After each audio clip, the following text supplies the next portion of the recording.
You're watching EAC News. Thanks for joining us.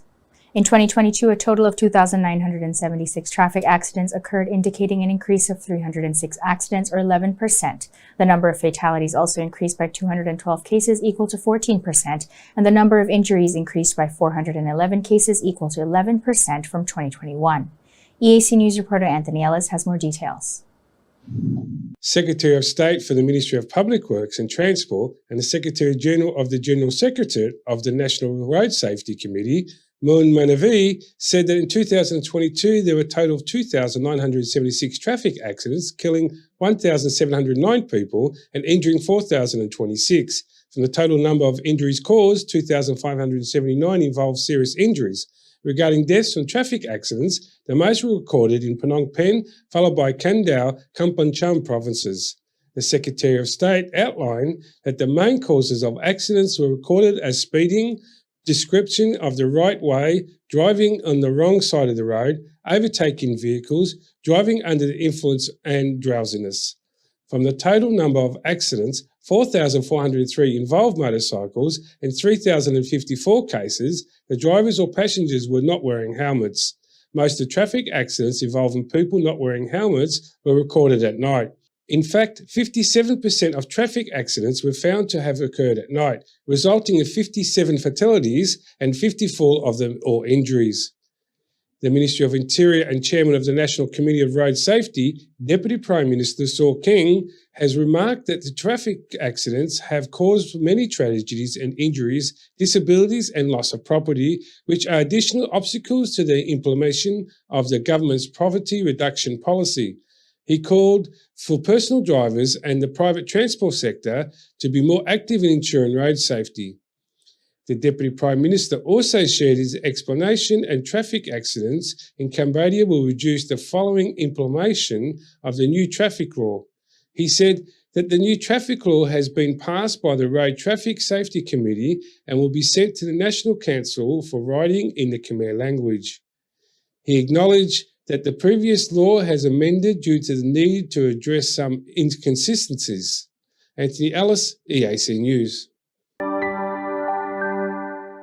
You're watching EAC News. Thanks for joining us. Cambodia's national representative won the Best National Costume category at Miss Planet International 2023, held at Kopik Theatre in Phnom Penh on Sunday. EAC News reporter Dekanin has more. Miss Cambodia Pok Srelek received the Best Costume Award for wearing a Rahu Chapchan costume, exhibiting the beautiful culture and religion of Cambodia. Despite the costume's large size and some difficulties encountered while walking on stage, Miss Cambodia handled the situation well and wowed the judges. One major highlight from the pageant was the presentation of the national representative video, which was filmed at Angkor Wat and received a lot of attention from the masses. Prior to the main competition for the crown, all participating beauty queens from over 20 countries visited Angkor Wat and had a chance to explore the temples, wear Khmer traditional costumes, and also participate in a charity gala dinner to support child patients of Angkor Hospital. Miss Cambodia eventually finished in 6th place and won the Best National Costume Award, while Miss Philippines Maria Luisa Varela took home the crown for Miss Planet International 2023. This beauty pageant organized in Cambodia was a great opportunity for the kingdom to promote its cultural tourism to various other countries in the world. I'm Dekanin, EAC News. You're watching EAC News. Thanks for joining us.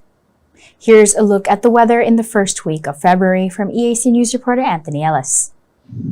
The Ministry of Water Resources and Meteorology has released its weather report for the first week of February, announcing that Cambodia will continue to be affected by high pressure from China and the northeast monsoon. However, this weather phenomenon is expected to weaken and cause light to moderate rainfall from the 1st to the 7th of February 2023.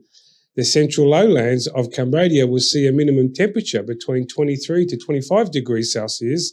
along with a light moderate rainfall. The highlands will similarly see minimum temperature between 22 to 24 degrees Celsius, along with a light to moderate rainfall as well. Meanwhile, the coastal areas of Cambodia will see a minimum temperature between 22 and 24 degrees Celsius and light rainfall. Anthony Ellis, EAC News. You're watching EAC News. Thanks for joining us. The royal government of Cambodia has announced that it will extend the exemption of all types of monthly tax, such as value-added tax on hotels, guest houses, and travel agencies operating in Phnom Penh, Siem Reap, and Sihanoukville for an additional 3 months from January to March 2023. The government has, however, stressed that this tax exemption only applies for tourism companies registered with the General Department of Taxation.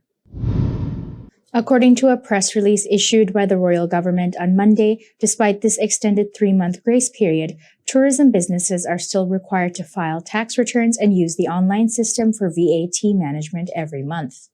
At the same time, the royal government will continue to provide mediation by freezing debt figures from 2019 and excluding penalties for 2023 tourism.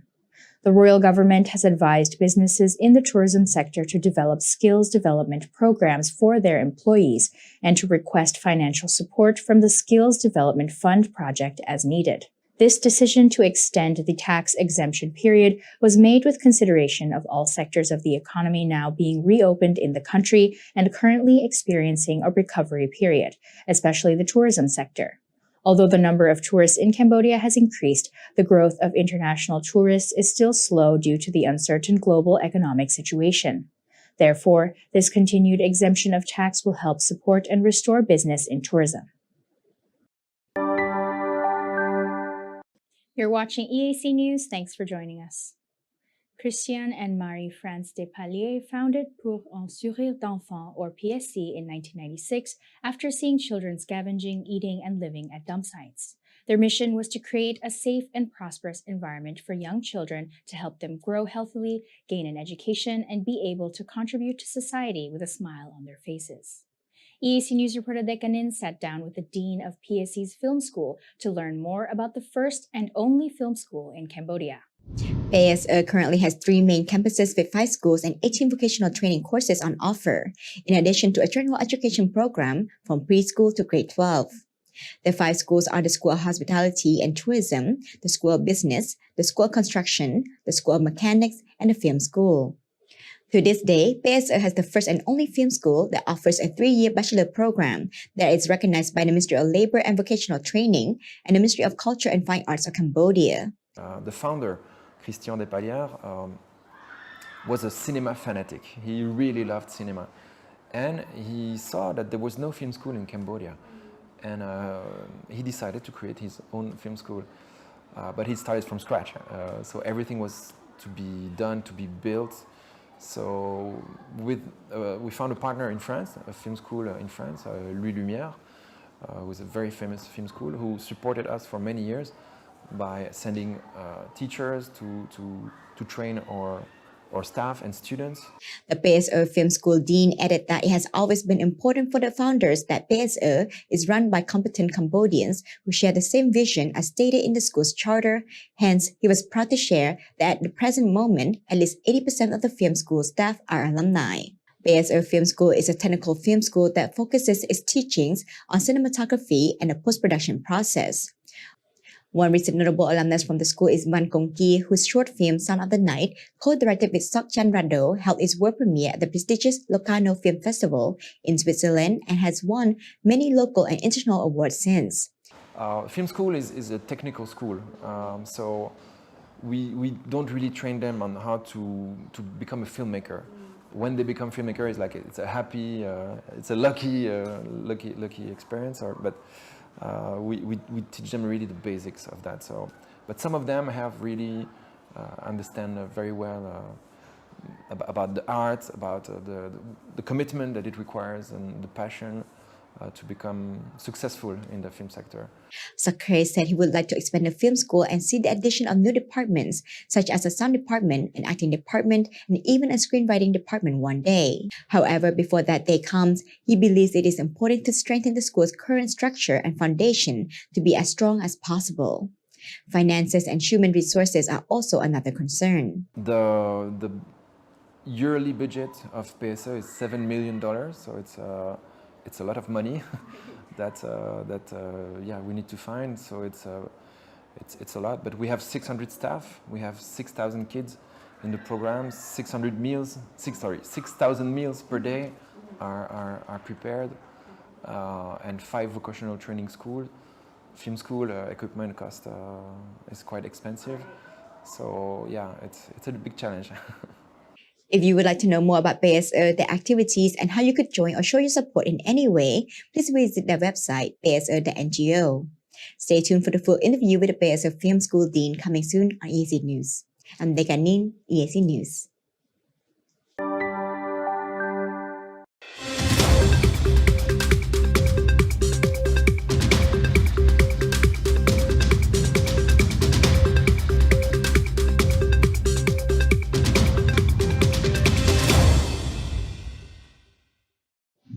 Hello, we are EAC Entertainment, and thank you so much for joining us here. I'm Dekanin, and I'm here with our special guest, Mr. Mark Boxler. Hello, Jesu. Hello, thank you for having me. Thank you so much for joining us.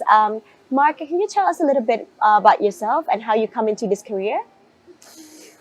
Well, I'm Canadian, and I was a cinematographer, became a filmmaker, and growing up as a boy, I've always loved the movies. But then in my adult life, especially my university years, I realized that I enjoyed real stories, nonfiction. And because they would take me into places that I didn't really have an awareness of as a child. One of my favorite books was National Geographic growing up. So I used to love going through the photographs, and that's probably where I developed my interest in photography as well. So wanting to visit a lot of those places, learn what those people were exploring, whether it was science, geography, culture, and that kind of, I guess, indirectly brought me here to Cambodia to make a film on your culture, Bokatau. Well, so what made you decide to choose Bokatau as a topic for your documentary? A few reasons. One is because when I was doing my research on Cambodia through film, I realized there were a lot of films on the killing fields, on the genocide, on land appropriation, on all of these things which are, in a way, it only shows one side of Cambodia, but internationally it's what people are left with, the impression of Cambodia. Like, you realize the #1 tourist destination besides Angkor Wat, are the killing fields, or Tu Sleng, right? Like, that's horrible. But still, people, they come for that kind of a tourism. And this in their mind is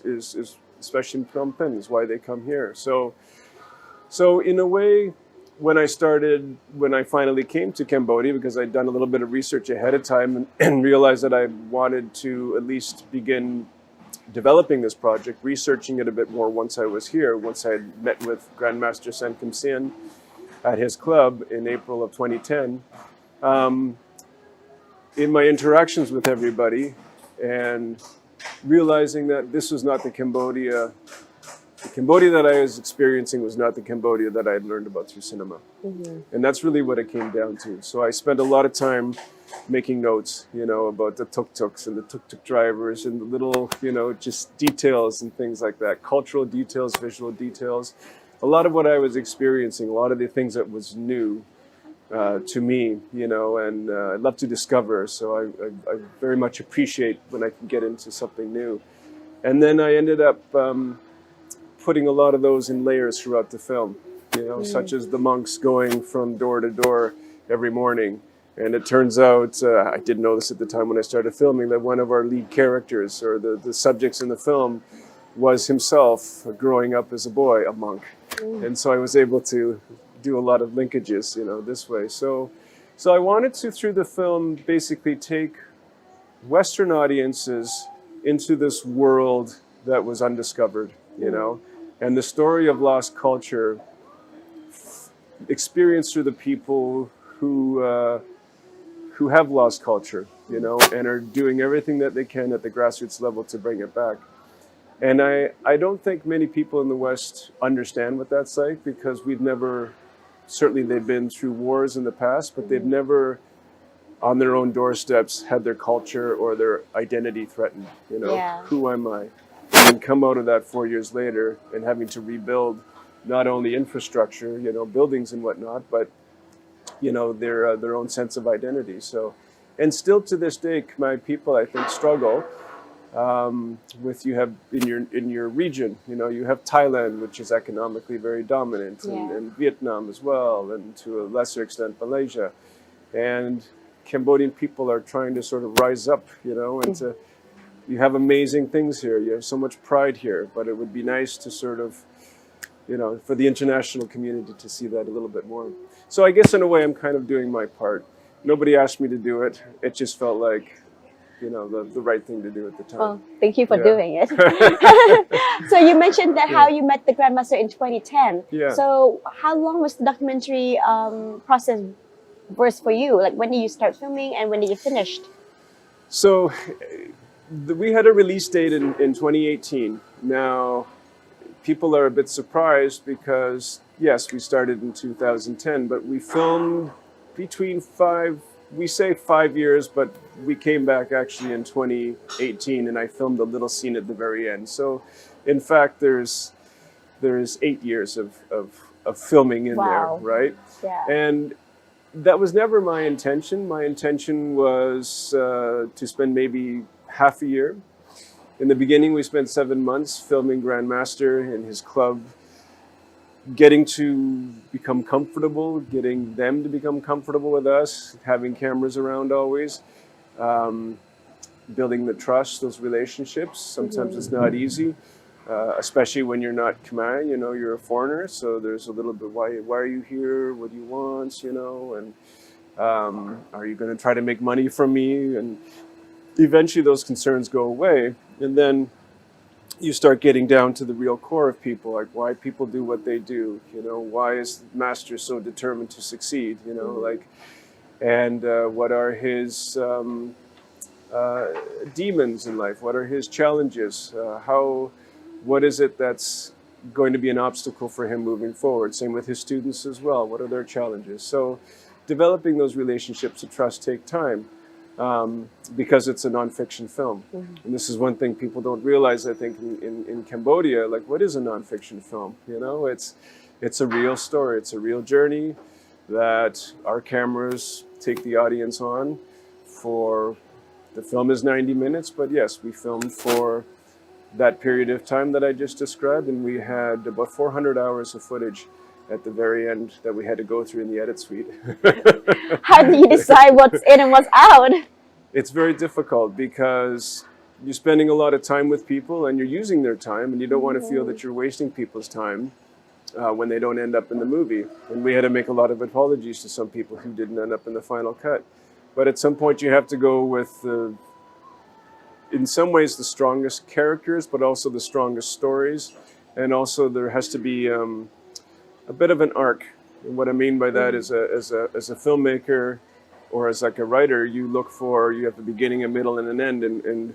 when you're tracking someone's growth, what have they learned? What crisis do they run into? How do they come out on the other end? You know, like you look for these sort of patterns. And yeah, I mean, that gets into the art of filmmaking a little bit, maybe too boring for your audience. But yeah, it took us 3 years to edit as well because of all the footage that we had. So, but one thing I'm going to say though, you asked a question earlier about why we came to Cambodia. do the film, but why Bokitao and not one of the other subjects which everybody else was doing. One thing that I realized when we started showing the film internationally at a lot of the festivals, we did festivals in 2018 we wanted to release the film here in 2020, but then we had COVID, so we ended up doing a lot of more festivals. Some of them were online, so the audiences would watch them from home, which is kind of interesting. But we would get like 300 audiences at a time, you know, that way. It was great, and sometimes more than what you would fit into a theater. But what we realized, especially when we were showing the film in America, in a lot of Khmer communities, like Long Beach, like Minneapolis, like Philadelphia, Lowell, Massachusetts, Dallas, Houston, is that not only were a lot of people coming out because they were interested in the film and learning about themselves, but a lot of young people came out, and a lot of young girls especially. And they came because they wanted to learn about their culture. They said, I'm an American, I'm a proud American, but I have this part of me, I look different. right? I went to high school and I'm the only Khmer. What is Khmer? Others are maybe Chinese, you know, or they're Korean or so. It's like I'm different. My parents eat a different food. We speak a different language at home. You know, we have different interests. My parents have Angkor Wat pictures all over the living room, and the little statuettes and whatever. And our friends come over who are Western and they, what is all this? You know, so I at one point I would push this away thinking it was my parents, but I realize now that it is inside of me, that it is part of me. And now through our film and the interest people have, young people have in our film, is that they want to learn about themselves and that their culture and that their own identity, you know, their traditions. And through films like our own, they're able to. They can go on YouTube or wherever they might see the film, or any film for that matter on Khmer culture, and they can learn about themselves, you know. And through that, suddenly there was another purpose for us, you know. And so it wasn't just making a film so Western people could understand Cambodia and relate to Cambodia and see a different side of Cambodia, but it was actually Khmer people who are outside of Cambodia could do the same, could learn about Cambodia, could understand Cambodia in a different way than that they had before, right? Yeah. Amazing, huh? And so far, the festival circuits, the reception has been very positive. Festivals have been great. Yeah. Really have. We won, I think, about 24 awards now. Woo! Yeah, internationally. Yeah. Like as far away as India, I think is the furthest. Canada, USA, lots in Europe. They're just all over. I think we even have an award in Brazil too. I'm not even sure anymore. You're so popular. No, to be honest with you, I'm a humble filmmaker, right? And to get one award would just be enough to sort of say, yes, you know, we have something. But awards are one thing, but really, it's when you are sitting in the seat in the theater with an audience, and you are seeing the expressions on their faces, and especially when you are working on certain scenes, and you're hoping that, you know, there's emotion building, you know, like, for example, when the team Bokatao go to Korea, they're invited by UNESCO. I'm giving part of the film away here. They're invited by UNESCO to go to Womao and to perform against all the other international traditional martial arts, right, at a cultural event. And the audience, we had to make sure that some of the mistakes that the team does and, you know, some of their successes, that the audience was feeling this. And in the editing, how you do that is you don't put that in the beginning of the film, you put that later in the film, because people can get to know the characters a bit more, and then they can understand them and they can see how hard they work in training just to get to that point, you know. And then finally when they're there and you're in this big room of 300-400 people, and everyone goes ah at the same time, or they yay at the same time, right? And clapping. It's great, you know. It's a really good experience. So, and a lot of tears as well. A lot of tears. Like I can send you a video of some of the.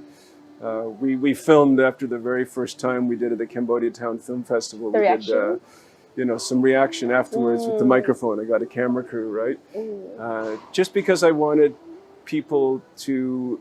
I wanted to see if it was working, right? Because that's your worst fear as a filmmaker. You may have an idea in your head and you may do some test screenings and things, but when you bring it to a real audience, you never know how it's going to go, right? You never know. Sure. So, and when you have success, it's a great feeling. I think a lot of stuff for the filmmakers, they're not about accolades anyway. It's about how the audience reacts to their films, because it's more like your passion, right? Yeah. It's not about commercial value mostly. Okay, so you did talk a little bit about your film already. Can you give us a quick summary without too much giveaway for the documentary? What happens in the film? Yeah, just a little bit of the summary. Okay. Well, I mean, as a summary, a synopsis, it's the story of this man here, Grandmaster Sun Kim San, and he is a survivor of the Khmer Rouge genocide, and he is also a Bokatao master, and he comes to a point in his life where he realizes that the young generation, no one is familiar with traditional martial arts of Cambodia. They're all learning Muay Thai, and they're learning Hapkido was becoming popular at the time. And so he decided himself to to bring it back in a way. And so the backstory to the film is that he got permission from, not necessarily permission, but he got a letter from the king to go out and to try to find other masters and to convince them that it was safe, because, of course, during the genocide times, martial artists were put to death because they were a threat to the regime. Right. So many kept hiding, and because they were hiding, they were also not practicing. So a lot of those techniques ended up dying, right? Many disappeared in that. It's like a 20-year period, roughly. And then they form a federation. And this, again, is a backstory to the film, but we catch up with Grand Master, and his mission at this point is how is he going to bring Bokatao back? He's going to teach a new generation of students who will become future masters themselves, and then they will in turn teach another generation, and so on and so on. Because that's how he had learned from an uncle, and prior to that it was the monks had taught his uncle, and so that just kept going back and back and back. Yeah, so Bokatao was passed along through the villages, but also in the pagodas. And it was the monks who had kept it, going all the way back to Angkor times, to Jayavarman the Seventh. Yeah. That's something I need to see. Jayavarman the Seventh brought it for his armies, right? It was a soldier's art, close combat, but there's also weapons involved, and so I digress. I'm going to get back to So his second mission is to have it recognized internationally, to give it legitimacy. And why is that important? Well, first of all, because Cambodia is being bombarded with other cultures, right? Especially from Thailand, from Vietnam, and and from China, Korea, regionally. Yeah. But the other, so it's a legitimacy basically to say, here we have our own martial art. Because if you Google, or at least when I started this film, Cambodian martial art, nothing came up, right? So I could go Cambodia martial art, nothing would come up. I could go China martial art, and of course I could say Korea martial art, lots come up, right? And this was another reason that I wanted to, when I learned about this, that they actually have a martial art, I thought, well, let's go and meet the master, right? And to learn about his story. So knowing those two things is what's motivating him and driving him. We started filming in his academy in Orosai Market. And it was this big wide space, and there was lots of activity when I met Grandmaster in April of 2010. And he was very warm in welcoming us and invited us to film. And the story goes along until many months his students are being trained, and then they learn that UNESCO wants to have him come to Korea to perform Bokata live in competition against, I believe it was 32 other nations at the time, international, traditional martial arts, right? So big training, they go to Korea. I can't tell you what happens there, but let's say they do well. And then they come back, and then the relationships start to, there's challenges to those relationships. And in a way, Bokatao is threatened. Will Bokatao survive, right? Because in order for Bokatao to survive, he needs his students to remain strong with him and to remain committed. So I don't want to give away too much of this film. The rest you have to go watch the film. The rest you have to go watch the film. Yes. But here's the thing. So we just had this amazing screening at Angkor Wat. It was historical because it was the world's first international nonfiction film to screen at Angkor Wat Temple Complex. The only international film to have done that was First They Killed My Father from Angelina Jolie, right? So for us, that's amazing. But it really speaks to the importance. We were invited by the Ministry of Culture to come and to do that. And it speaks to the importance that the ministry sees in this film and making it available. It was a free show to Cambodian people. Right. The challenge we're having is nonfiction films. because a lot of people don't understand what nonfiction is. And I think if you translate it into Khmer, it's a real film. It's a real journey, real story, which is really what this is about. These are not actors in the film. These are real people. And this is the real life arc, right? And it's just as interesting as a fiction film, but the real people, right? And this is what makes it more important. This is why we believe the government really wants us to succeed, because the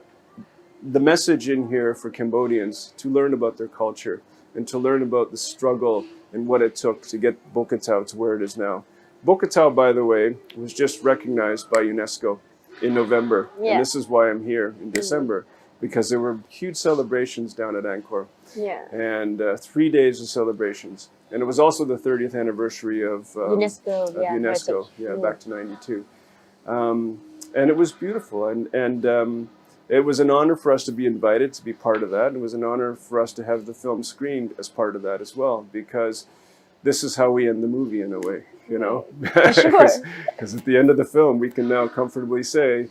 Grandmaster's work and his commitment to Bokatau has become successful, right? Because UNESCO has recognized it. Right. So I guess we can come back to a little bit as to why you are you want to release this film in Cambodia in the spring of 2023. Yeah. So 2020 initially. Oh no, I'm sorry. So what we've decided.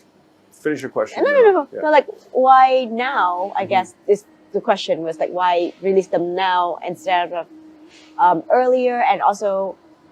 why you think it's important to put in theater. So we had initially wanted to release the film in 2020 because internationally we released it in 2018, and we wanted to build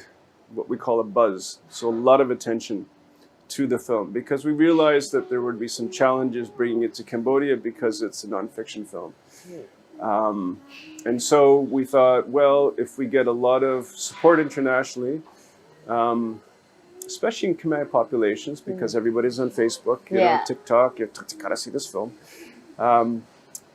that it would help us with the momentum to bring it back here. But then COVID happened. And so 2 years, nothing. So we continued to festival the film. We won more awards during that time, not a bad thing.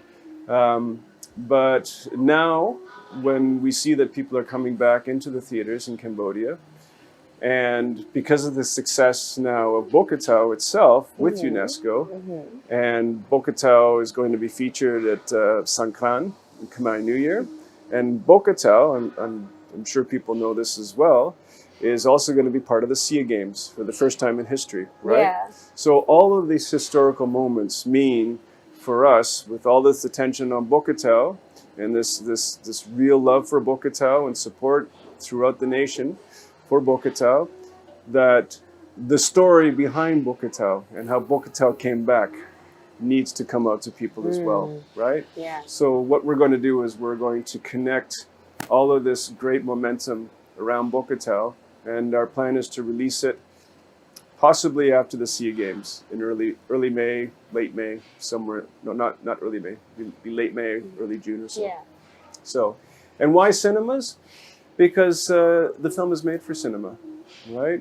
We have 5.1 surround sound, so you can hear things behind you. You can hear, you know, it's an experience. And again, I wanted to do that because when I was going to be showing it in cinemas in the West, I wanted people to experience the sound of the tuk-tuks behind over here, the monks chanting, you know, coming over here, and then you see the monks, you know, coming, you know, and the blessings and everything. The sound of Grandmaster's Club with all of the activity and the students over here. There's a different sound over here. And all of the visuals of Cambodia are made for the cinema. So maybe you can watch it on your phone in the future. I don't know, but however you get your content. And so that's why it's important to bring it to cinemas. Yeah. Okay. But you, when we talked earlier, you talked about how you need to do some dubbing. Can you talk a little bit about that? Yeah, so the screening that we just had last week was also historic for us because it's the first time that the film has full Khmer subtitles, front to back. In the past, because half of the film is in English. And the reason we did that was because I wanted to make the film, as I was touching on before, for the international community. And I hadn't realized at that time, or to a lesser extent, the impact it could have here at home in Cambodia. I say here at home because I'm in Cambodia, but I do feel at home in Cambodia. It's true. Good, that's good. So what we needed to do was there are English subtitles currently in the film. Now for the screening last week, everything is Khmer subtitles. But what we have to do now for the release in the spring is called dubbing. And dubbing is very challenging because you have to bring those original people into the studio. Right. And you have to write a script for their speaking parts. And they have to watch themselves and they have to put their voices on the people in the film, like Terwat. She's an actress now, but other people are not. Right? Yeah. So this is a real challenge for people who are not actors. So fortunately for us, Grandmaster Sen Kim Sin used to be a voice actor himself. So he's very good that way. But it requires time and it requires money, and through that it requires sponsorship to have it ready. So that is the one last thing that we need to do before the film is ready for the cinemas in Cambodia. Plus a big marketing campaign. Yes, for sure. Yeah. I mean, we will definitely help as much as we can because I think this documentary is quite important and influential for the next generation. And I mean, right now I've seen so many girls going to the gym and doing Bakatao videos. I was like, that's cool. Because mostly Tarot has a big influence on this. She does. Yeah, she does. And I follow her journey for so far, and I talked to her several times about this. And it's really wonderful how she interacts with her family as well. Yeah. Yeah. I hope it's in the film. I don't know. We'll can't wait to father? see it. Yeah. Do you mean her father? Yeah. Yeah. Yeah. I don't know if they have seen it. Her mother may have. I don't know. Yeah. Okay. But not Khmer subtitles. Yeah. Is it necessary to be Anyways. dubbing? Because I know that there's a lot of Khmer people who watch foreigner movies with Khmer subtitle and they are okay with that. I think so because what I've come to realize in our screening, in the public screening, the free screening, was that you can tell people's attention. And if the film starts out slower, then people may lose, and especially if it's in a language they don't understand, they're not connecting. That's the problem. You can read, but then there's some people, if we bring it out to the countryside, that can't read, right? And so it's important, I think, to make it as accessible as possible. And so yes, do Khmer dubbing, and that way everyone can watch the film. And there's no barriers to people watching the film. The only barrier to watching the film is people's desire to watch the film. So, and it's an important film to watch. Yes. Because how many people know so much about their culture? You take culture for granted. And this is why a question that I guess I asked all the time is, why are you, a foreigner, Barang, making a film about our culture, right? And it's a difficult question to answer because who am I, right? I didn't grow up in your culture. I'm just someone on the outside. But I think because I'm someone on the outside, I have, in a way, an advantage because I can see what you're not seeing. Right. I can see what is different. I can see what is unique. I can see what is wonderful. And this allows me in my filmmaking to put all of these things, and I was describing to you before, all these notes I was making, because they're first impressions. When you're in a place, here we have this banana trees and coconut over there, I don't have that in Canada.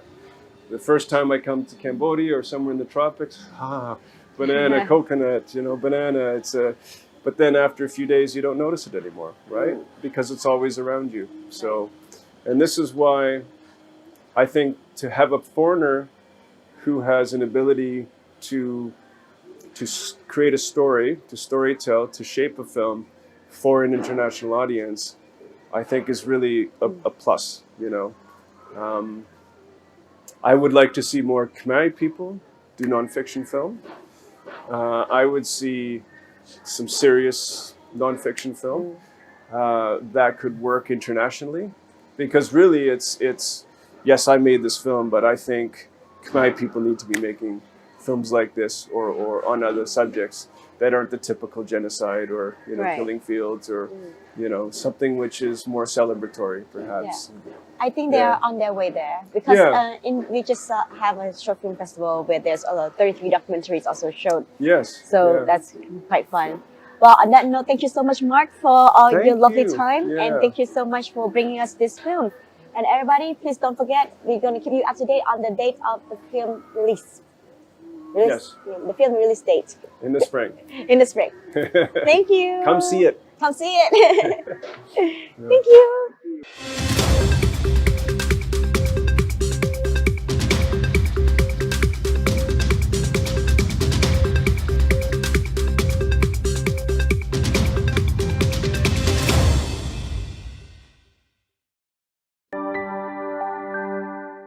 You're watching EAC News. Thanks for joining us. A fire broke out at a nightclub called Julie and Anna Tokyo in Sinukville on Monday, killing 2 men and 1 woman while being rushed to the hospital and also injuring 2 others. EAC News reporter Dekanin has the story. This incident occurred on Monday night around 8 p.m. in Village 3, Sangkat 3, Sihanoukville. Authorities have initially concluded that a club fire was caused by negligence while welding the roof. The welding spatter reportedly fell on the club sofa, causing it to erupt in flames, and many staff are reported to have panicked, suffocated, and fainted inside the club. 2 fire truck water units were used to put out the fire by 9:30 p.m. The 2 victims who died included a roof welder and a waitress. After the incident, authorities brought the club owner and manager to the Sihanoukville Police Inspectorate for further questioning. I'm Dekanin, EAC News.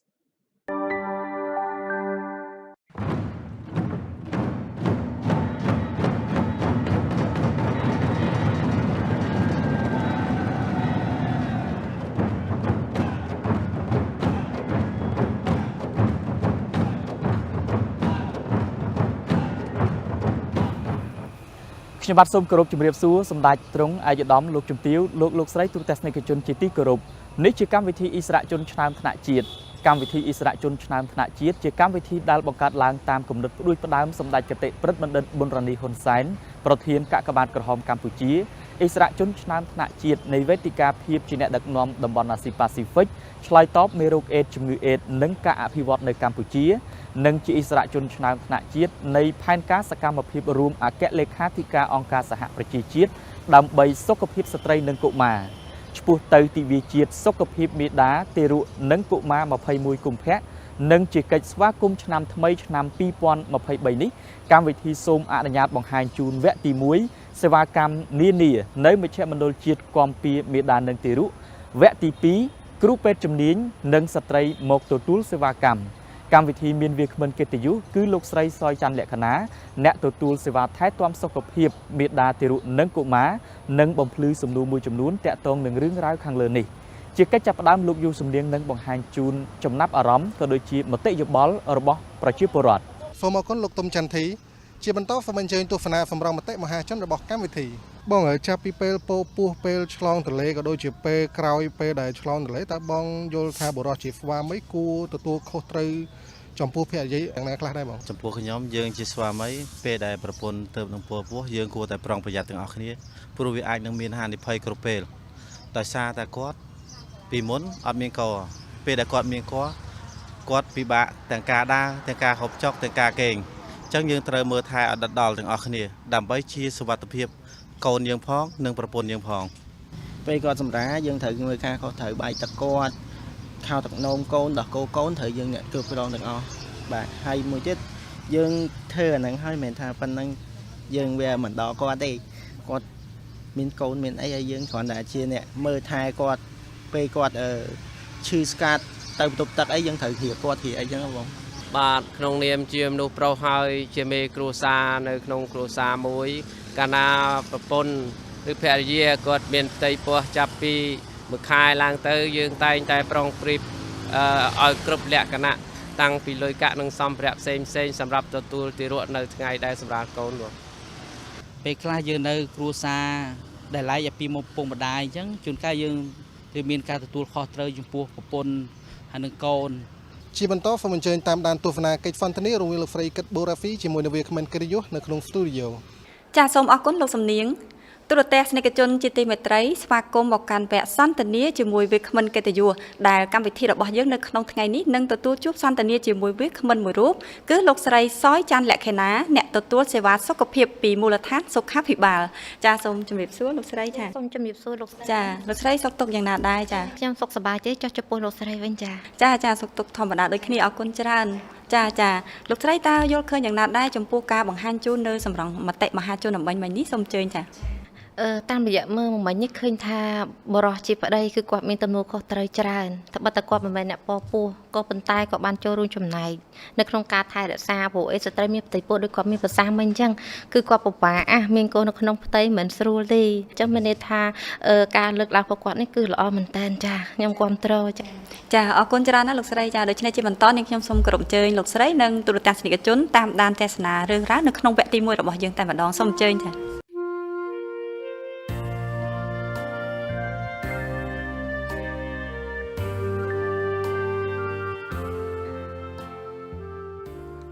ដើម្បីឈានឆ្ពោះទៅទិវាជាតិសុខភាពមាតាទារកនិងកុមារ21កុម្ភៈកម្មវិធីអិសរាជជនឆ្នើមថ្នាក់ជាតិសូមបង្ហាញជូននូវសេវាកម្មនានានិងមជ្ឈមណ្ឌលជាតិគាំពារមាតានិងទារកនៃក្រសួងសុខាភិបាលដែលផ្ដល់នូវសេវាថែទាំសុខភាពស្ត្រីមាតាទារកនិងកុមារប្រកបដោយទំនុកចិត្តនិងសុវត្ថិភាពនៅក្នុងមជ្ឈមណ្ឌលជាតិគាំពារមេតានិងទារកយើងនឹងមានបានផ្ដល់សេវាជូនអតិថិជនភ្ញៀវស្ត្រីនិងកុមារនឹងមានដូចជាសេវាពិនិត្យផ្ទៃពោះសេវាពិនិត្យនិងព្យាបាលរោគស្ត្រីសេវាពិនិត្យក្រោយសម្រាលថែទាំក្រោយសម្រាលហ្នឹងសេវារំលូតដោយសុវត្ថិភាពនិងមានសេវាចាក់ថ្នាំបង្ការ10មុខ11មុខចំពោះកុមាររហូតដល់អាយុ18ខែហើយនឹងយើងមានសេវាថែទាំថ្មិញសេវាពិគ្រោះមុនត្រៀមយករៀបការនិងត្រៀមយកបុត្រហើយនឹងវិបត្តិគ្មានកូនចាហើយនឹងផ្នែកអមវិជ្ជសាស្ត្រដែលយើងធ្វើតេស្តឈាមរោគមេរោគរអីបង្ការមេរោគបង្ការជំងឺឆ្លងទៅម្ដាយទៅកូនចាហើយនឹងយើងមានសេវាកម្មផ្នែកពជាកណើតចាហើយ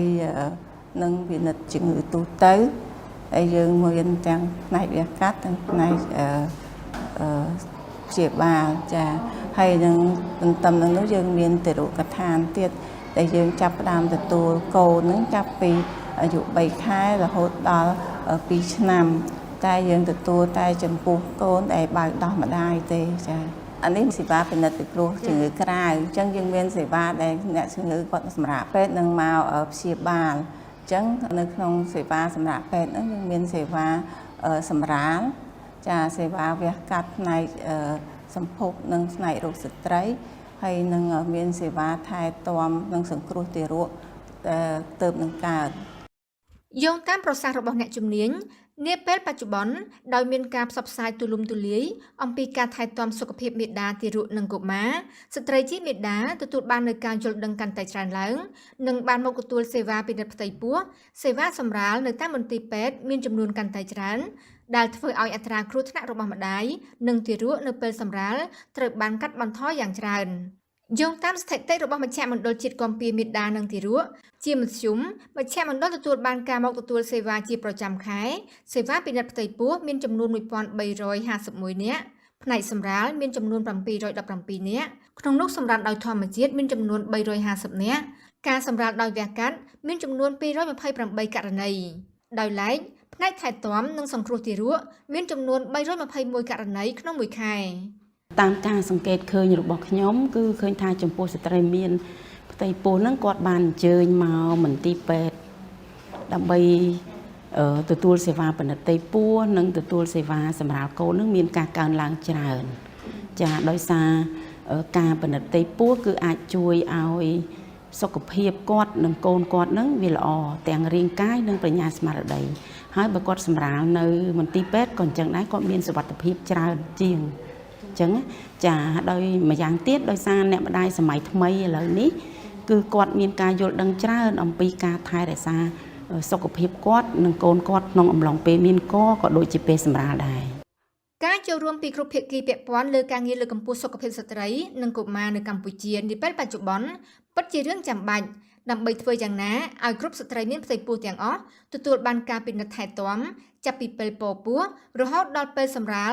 និងបន្ទាប់ពីសម្រាលកូនហើយត្រូវបន្តថែទាំសុខភាពទាំងម្ដាយទាំងកូនអំឡុងពេល1ខែកន្លះនិងបន្តថែទាំសុខភាពទារករហូតដល់កូនមានអាយុ2ឆ្នាំដើម្បីឲ្យកូនមានសុខភាពល្អរាងកាយមាំមួន ចាសូមអរគុណចាដោយលោកស្រីលក្ខណៈជាស្ត្រីជាមេដាដែលបានទទួលនៅសេវាសុខភាពពីមូលដ្ឋានសុខាភិបាលដូច្នេះសូមលោកស្រីលក្ខណៈជម្រាបជូនទូរទស្សនិកជនជាពិសេសស្ត្រីដែលលោកកំពុងត្រៀមនឹងពពោះក៏ដូចជាកំឡុងពេលដែលកំពុងពពោះក្តីនោះថាតើ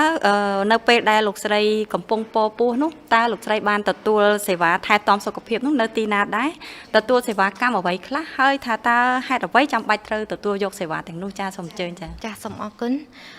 សម្រាប់នាងខ្ញុំជាបទពិសោធន៍ផ្ទាល់តែម្ដងខ្ញុំមានកូនទី1ហើយមកដល់ពេលនេះគាត់មានអាយុជិត10ខែហើយ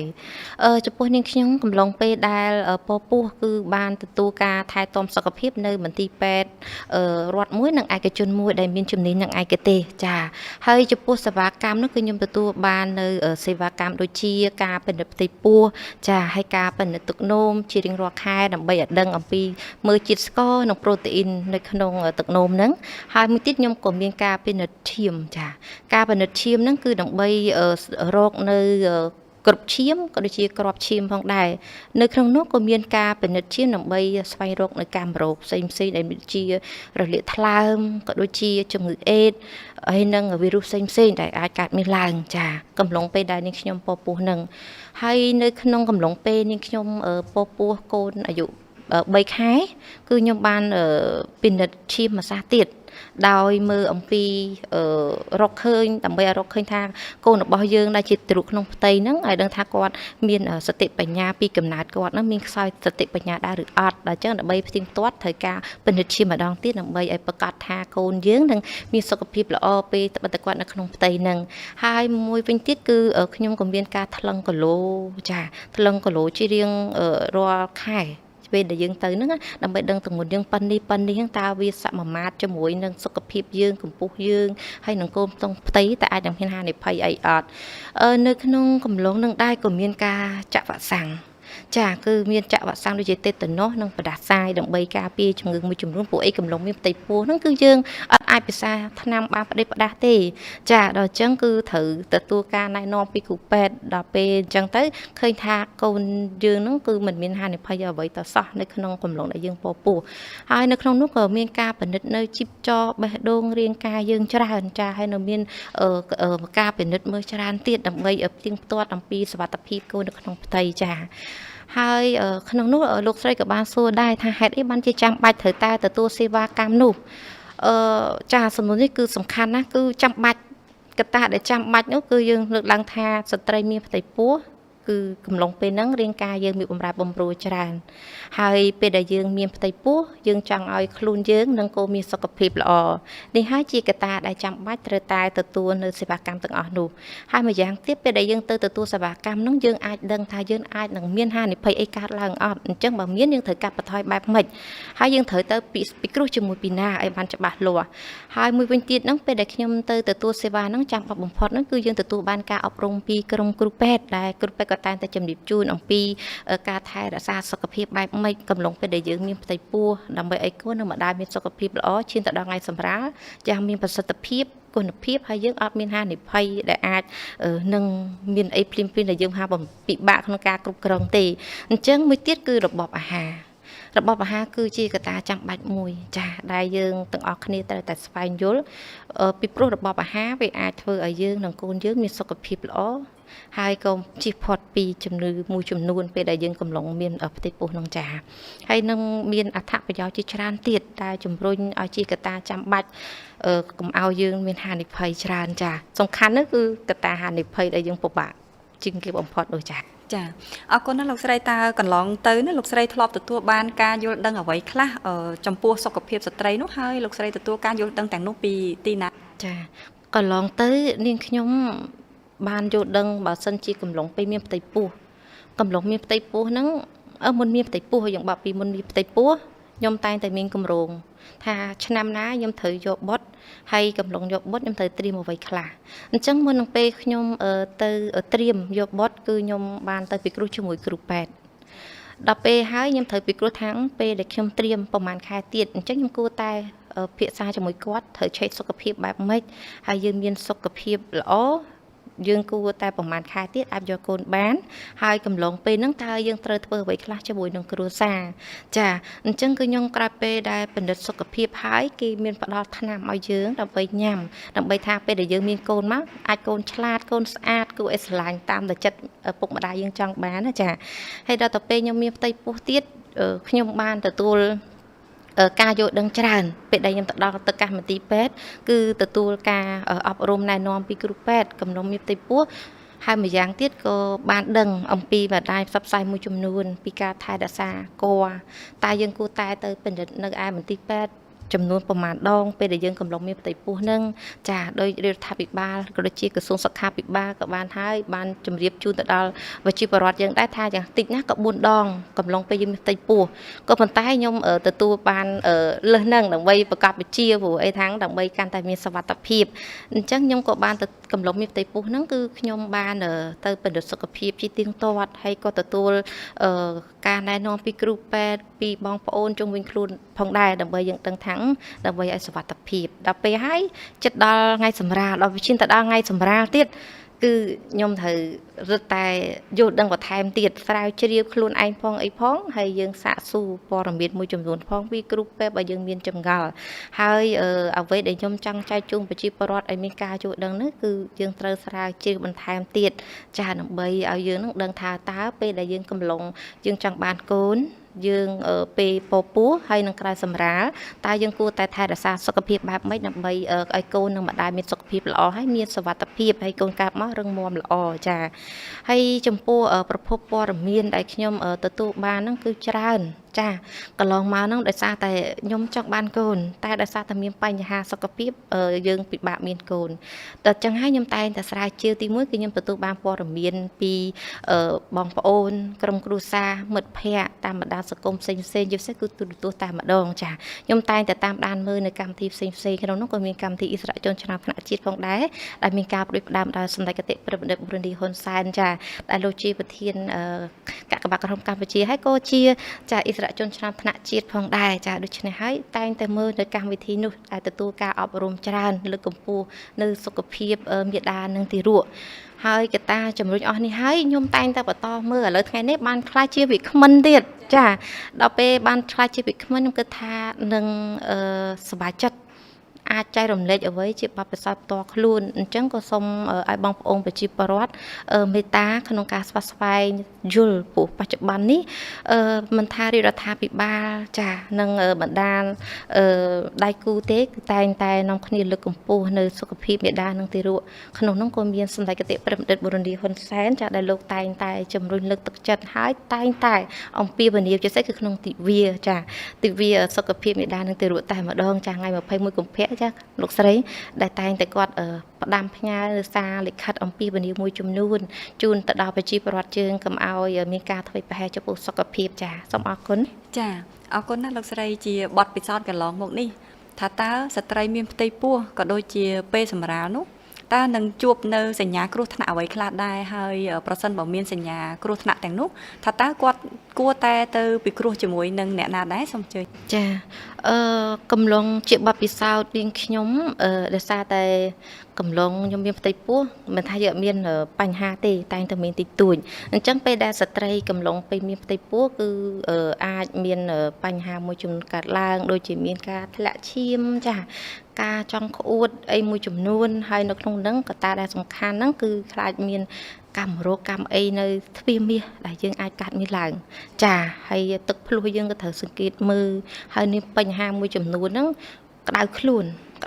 ខ្លាំងអ្នកខ្លះគាត់ដល់ថ្នាក់ការប្រើថ្នាំប្រដឹងខ្លួនត្រូវប៉ះពាល់ដល់កូនហើយអ្នកខ្លះទៀតគឺស្លេកស្លាំង គាត់ស្លេកខ្លាំងច្រើនចាដោយសារតែអីបញ្ហាមួយចំនួនគឺដោយសារគាត់អត់បានទទួលនៅថ្នាំជាតិដែកដែលមណ្ឌលសុខភាពផ្ដល់ជូនឲ្យគាត់អត់បានលេបឲ្យគ្រប់គ្រាន់អញ្ចឹងធ្វើឲ្យគាត់មានបញ្ហាស្លេកខ្លាំងខ្សោយកម្លាំងហើយពេលខ្លះទៅអាចប្រឈមដល់កូនទៀតមានពិការភាពចាអាហ្នឹងក្នុងកំឡុងក្នុងផ្ទៃពោះហ្នឹងពេលខ្លះគាត់អត់ដឹងថាយើងគួរធ្វើបែបម៉េចទេតើចំណុចណាអាចប្រឈមនឹងគ្រោះថ្នាក់ពេលខ្លះមានចំណុចជិះវៀងតែយើងអត់បានដឹងអញ្ចឹងចំណុចដែលពេលកំឡុងមានផ្ទៃពោះគ្រោះថ្នាក់ជាងគេហ្នឹងគឺការសង្កេតមើលទៅលើការធ្លាក់ឈាមច្រើនជាងគេតែម្ដងតាមនេះខ្ញុំបានដឹងចាគឺការធ្លាក់ឈាមការរបបតង់សុកនៅក្នុងខែដំបូងចាហើយមួយទៀតហ្នឹងគឺសុករំកកូននេះនឹងតាំងពី3ខែអ្នកខ្លះក៏មានដែរសម្រាប់នាងខ្ញុំជាបទពិសោធន៍គឺនាងខ្ញុំកំឡុងពេល2ខែខ្ញុំចាប់ផ្ដើមមើលឲ្យចូលដល់3ខែយើងមើលទៅឃើញសុករំកកូនតាំងពីខែទី3តែម្ដងហើយគាត់រៀងចង់ធ្លាក់ចុះមកក្រោមចាខុសពីធម្មតាគាត់នៅខាងលើទេនឹងជាបញ្ហាខ្ញុំផ្ទាល់ដែលខ្ញុំចង់ចែករំលែកអញ្ចឹងអានឹងជាបញ្ហាកំឡុងមានផ្ទៃពោះហើយដល់ទៅពេលសម្រាលអញ្ចឹងពេលដែលយើងមានបញ្ហាហើយតែយើងគួរតែថែទាំបែបម៉េចអញ្ចឹងពេលដែលកំឡុងពេលដែលសម្រាលហានិភ័យចំពោះស្ត្រីមានផ្ទៃពោះហ្នឹងគឺពេលខ្លះអត់ទាន់ឈឺពោះទេតែទឹកភ្លោះគាត់គឺចាប់ដើមចាទឹកភ្លោះគាត់ចាប់ផ្ដើមប្រែប្រួលហូរធ្លាក់ចេញមកអញ្ចឹងទៅចាហើយមួយទៀតធ្លាក់ឈាមខ្លាំង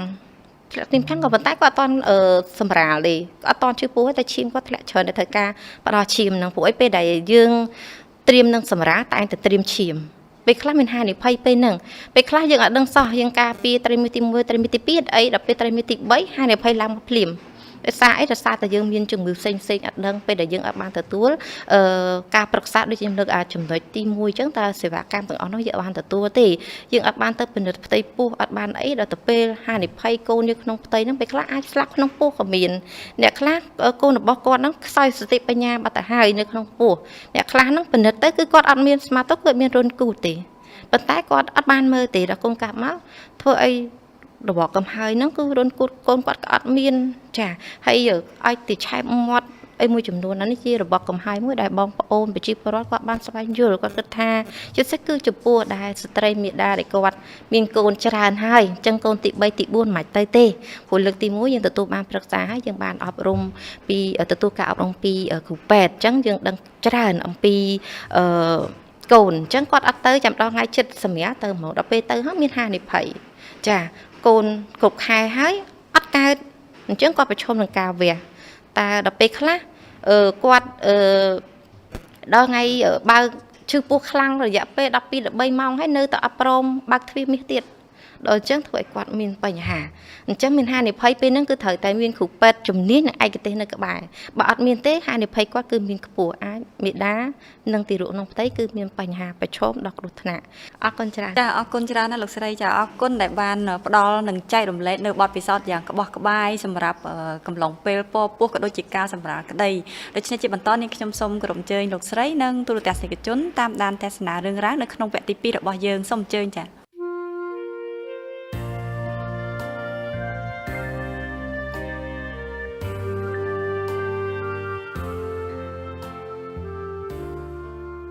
យោងតាមគោលនយោបាយជាតិស្តីពីសុខភាពមាតា ទារកនិងកុមារនៅអំឡុងពេលមានផ្ទៃពោះស្ត្រីជាមាតាគ្រប់រូបត្រូវទទួលការមកពិនិត្យផ្ទៃពោះយ៉ាងតិច4ដងដើម្បីដឹងពីសុខភាពម្ដាយនិងកូនក្នុងផ្ទៃ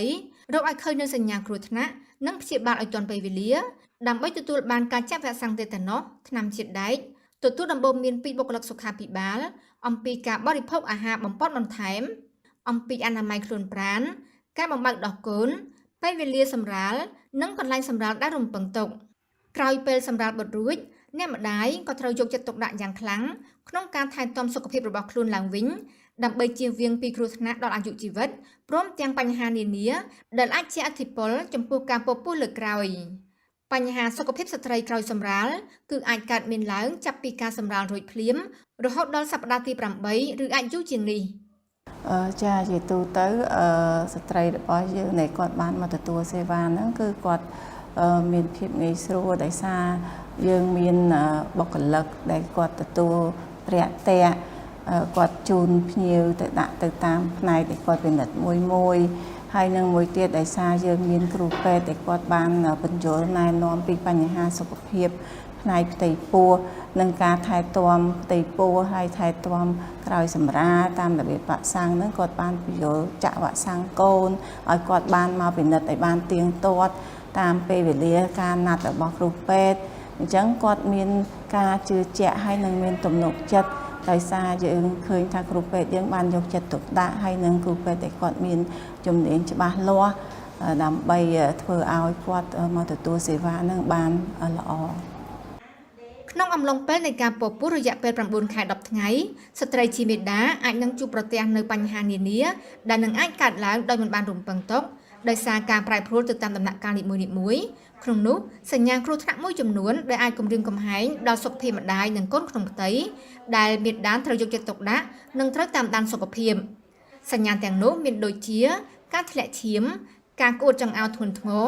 ចលនារបស់ទារកធ្លាក់ចុះអាការៈឈឺខុសធម្មតានិងគ្រុនផ្ដាសាយជាដើមពាក្យថាចាញ់កូនគឺមានន័យថាស្ត្រីគាត់ដឹងថាចាញ់កូនតែយើងត្រូវគិតថាសញ្ញាអីដែលស្ត្រីគាត់ដឹងថាចាញ់កូនវាមានតែសញ្ញាចង្អោរនិងក្អួត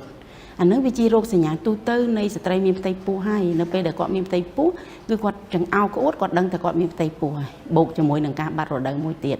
ហើយអាចង្អោរក្អួតដែលមាននៅលើស្ត្រីហ្នឹងវាមានប្រហែលប្រមាណជា 75% ប៉ុន្តែការក្អួតហ្នឹងវាមិនធ្វើឲ្យស្ត្រីហ្នឹងមានបញ្ហាអីទេដោយសារមានការបម្រែបម្រួលអរម៉ូននៅអំឡុងពេលគាត់មានផ្ទៃពោះហ្នឹងគឺ